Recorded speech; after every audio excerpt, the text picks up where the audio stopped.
TDP అధినేత చంద్రబాబుపై మరోసారి ఫైర్ అయ్యారు మాజీ మంత్రి కొడాలి నాని. చంద్రబాబుకు మతి భ్రమించిందంటూ కూడా మండిపడ్డారాయన. అందుకే ప్రజలకు ఏం చేస్తారో చెప్పలేక సీఎం జగన్ను తిడుతున్నారని ఆగ్రహం వ్యక్తం చేశారు. గేట్లు తెరిస్తే వైసీపీ ఖాళీ అవుతుందంటున్న చంద్రబాబు, సీట్లు రాని వారు మేం తీసేసిన వాళ్ళు టీడీపీలో చేరుతున్నారని ఎద్దేవా చేశారు. చంద్రబాబు ఒక క్రెడిబిలిటీ లేని నాయకుడు అన్నారు.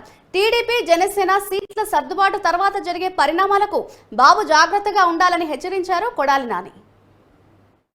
చంద్రబాబు నాయుడికి మతి భ్రమించి మా పార్టీలో జరుగుతున్నటువంటి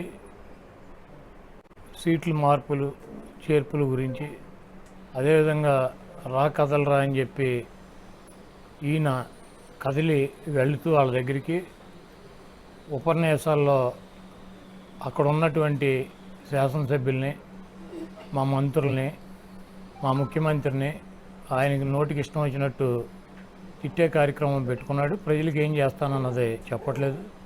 నిన్న చంద్రబాబు నాయుడు తలుపులు కనుక తీస్తే మా పార్టీ ఖాళీ అవుతుందని చెబుతున్నాడు.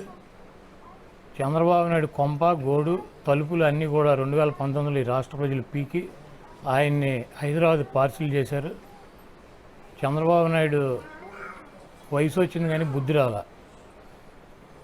జగన్మోహన్ రెడ్డి గారు అధికారంలో ఉండి ఈరోజు 58 మంది అభ్యర్థులను మార్చాడు. ఇంకో 10 మందో 12 మందో 15 మందో ఈ 1-2 రోజుల్లో కూడా మార్చి 175 మంది శాసనసభ్యులు, 25 మంది ఎంపీలు లిస్టుని అనౌన్స్ చేస్తున్నాడు. దాంట్లో ఒక 5-10 మందో సీట్లు రానాళ్ళలో చంద్రబాబు దగ్గర మేము తీసేసిన వాళ్ళం చంద్రబాబు నాయుడు తలుపులు తెస్తే చంద్రబాబు నాయుడు దగ్గర చేరతారు.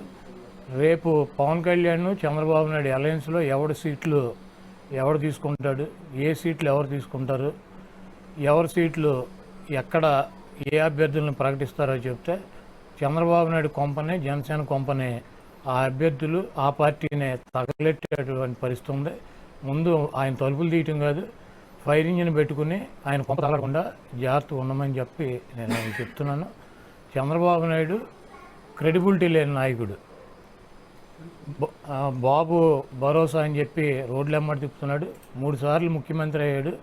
600 వాగ్దానాలు ఇచ్చి ఏ వాగ్దానాన్ని నెరవేర్చినటువంటి చరిత్ర లేనటువంటి, క్రెడిబిలిటీ లేనటువంటి నాయకుడు ఈ రాష్ట్ర ప్రజల దృష్టిలో ఉన్నాడు. జగన్మోహన్ రెడ్డి గారు ఇచ్చినటువంటి మాట కట్టుబడి ఉండేటువంటి వ్యక్తి. జగన్మోహన్ రెడ్డి గారు 5 సంవత్సరాలు ఆయన ఇచ్చినటువంటి మేనిఫెస్టోని అమలు చేశాడు. మళ్ళీ మేము కొత్త మేనిఫెస్టోతో వస్తాము. చంద్రబాబు నాయుడికి దిమ్మదిరు